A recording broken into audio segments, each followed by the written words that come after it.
Bonjour à tous et bienvenue sur Alpha Perf. Aujourd'hui nous sommes le 19 septembre et on va faire un petit tour sur Bitcoin, voir ce que fait la charte aujourd'hui et regarder un petit peu ce qu'il se passe sur les datas.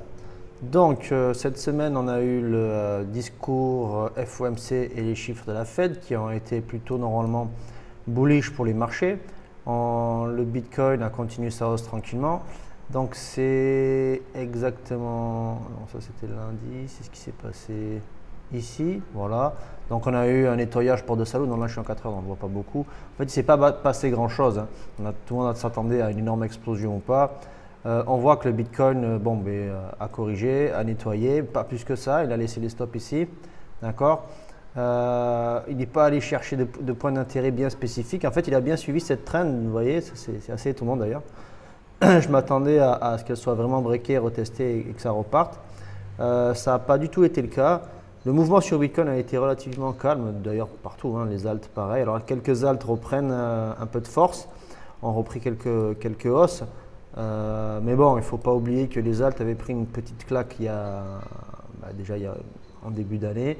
Et là, face à Bitcoin, elle commence à se relever, elle commençait à se relever. Mais rien de bien exceptionnel, d'accord? Donc ça c'est pour la vision moyen long terme. C'est une vision court terme, donc ma vision personnelle, on voit quand même qu'il y a eu pas mal d'opportunités à trader, notamment donc c'était, alors attendez, je suis un peu perdu avec tous ces mouvements. Donc ça c'était le mouvement pré-Fed où on allait chercher le haut du week-end, le plus bas. Après, on allait chercher voilà, ça c'est la sortie des chiffres, c'était ici, ok. Donc on allait chercher, juste avant la sortie des chiffres, on allait liquider tout le monde, repartir à la baisse. Là, malheureusement, comme je vous dis, on n'a pas liquidé. Donc là, on a maintenant une accumulation de short, clairement, qui est ici, hein, voilà, on a de la liquidité qui s'accumule, de longue, pardon, qui s'accumule ici et ainsi de suite ici, hein.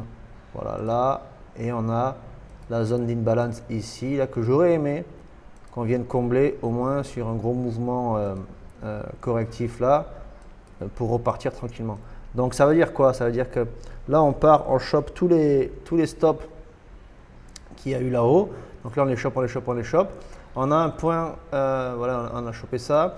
On a ici les stops qu'il y a au-dessus là, où j'ai mis mon alerte, qui sont la zone des 118 500. Donc il serait intéressant en fait de voir que le prix va se faire alimenter par les stops qui sont positionnés sur ces zones-là pour nous amener jusqu'à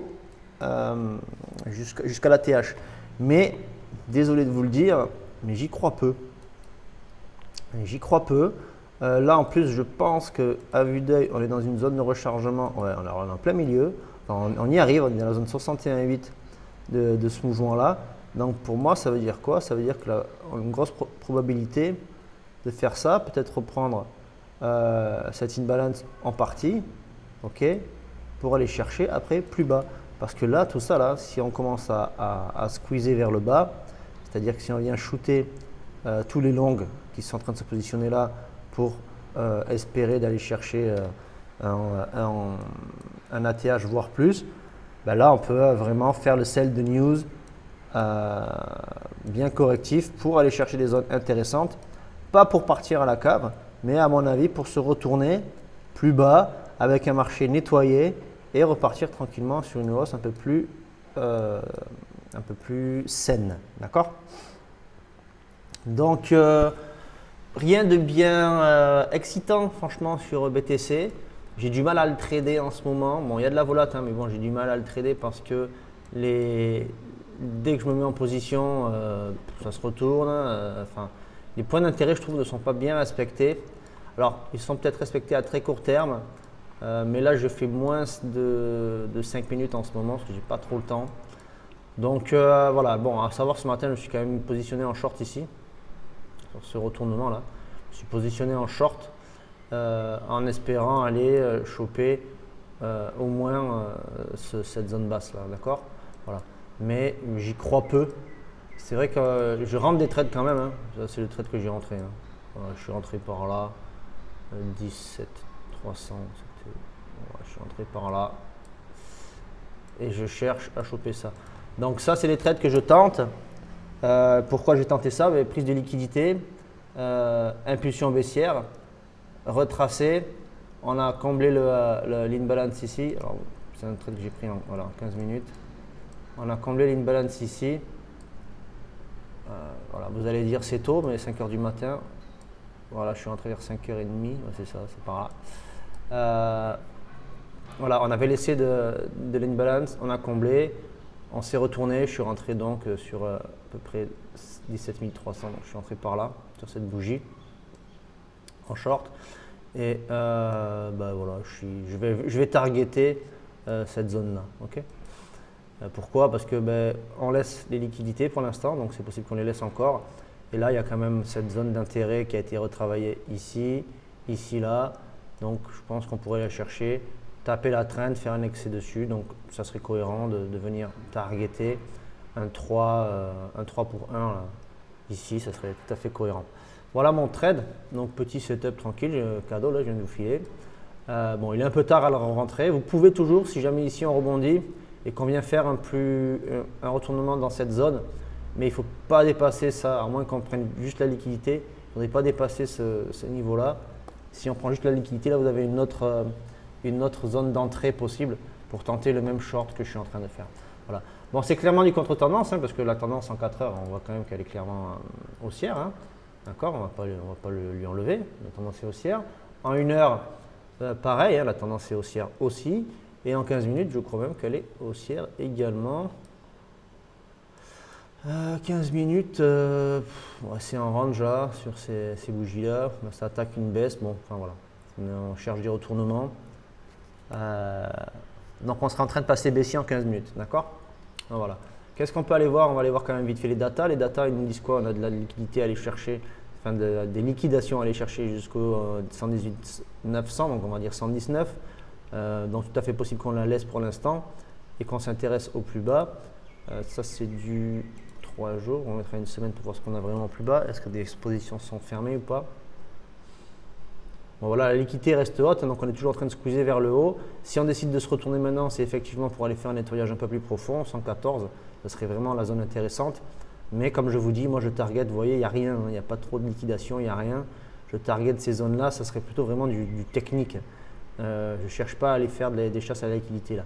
Mais si la baisse est forte et qu'on veut vraiment manipuler, là oui, je pourrais laisser mon trade ouvert et aller chercher la zone des 113 000 $. 113 000 $, ça me fait quand même quelque chose d'assez bas avec un gros ratio là. J'ai un ratio de 5 à 6. Ok, 113 000 et quelques, on vient choper ces zones d'intérêt là, notamment ce fair value gap ici, qui serait intéressé à venir combler. Et là, par contre, on aurait bien nettoyé pour enfin repartir. Donc, ce qui serait assez cohérent. Maintenant, on va voir ce que font les indices. Les indices aussi cherchent peut-être à se retourner parce que les indices ont fait que pump, que pump, que pump. On a un nouvel ATH sur le NAS, on a un nouvel ATH sur le S&P. Donc, après l'ATH, on a les corrections.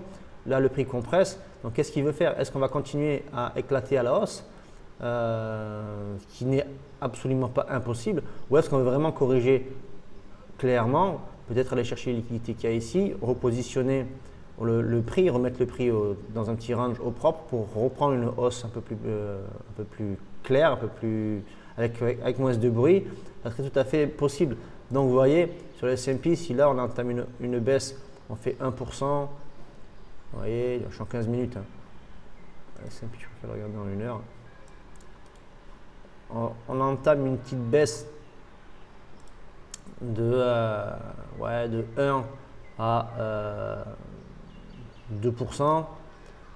Sur le Bitcoin, on pourrait tout à fait venir chercher. Là, je suis à 2%, vous voyez. Donc, ça veut dire que sur le Bitcoin, il serait tout à fait probable qu'on vienne chercher cette liquidité-là. D'accord? Et là, ça serait vraiment intéressant, notamment si jamais on dessine un top ici, on peut tracer un Fibo là. Ok, on aurait une zone de retournement à 38,2 et une zone de retournement à 61,8. Qu'est-ce que ça nous ferait? Ça nous ferait ça. Donc, possibilité de partir comme ça. Ok. Évidemment, ici, on crée une structure de retournement. Là, si le prix reste très fort, mais il n'est pas très fort, je trouve. Et cette zone-là, donc entre 50 et 76, donc cette zone-là, pareil. Ici, il faudrait créer une pattern de retournement, quelque chose qui ressemblerait à ça. Le top avec une prise de liquidité, ça serait le top. Sans prise de liquidité, c'est possible, hein, double bottom comme ça. Donc ce genre de choses devrait se dessiner par là. Et là, on pourrait repartir. Donc ce short, pour moi, on va dire qu'il est presque indispensable. Maintenant, comme on l'a vu sur la liquidity map, les liquidations se trouvent plus haut. Donc on peut continuer à squeeze avant de corriger. On peut corriger plus tard. D'accord ? La seule vraie indication que j'ai qu'on pourrait se retourner maintenant, c'est qu'on arrive dans cette zone des 61,8. Mais la zone des 68 peut tout à fait s'étendre jusqu'au 76,4. Elle prendrait cet intérêt-là. Elle viendrait combler cette imbalance. Donc, ce serait tout à fait cohérent que tout ça se passe ici. OK? Ça veut dire que ici, pardon, je vais virer le trade là. Ça voudrait dire qu'ici, cette zone de correction des 61,8, elle serait là. Ou des 38,2, elle serait là, ok, pour se retourner et faire une continuation haussière. Ça serait vraiment si le prix était super propre et qu'on avait vraiment des beaux mouvements.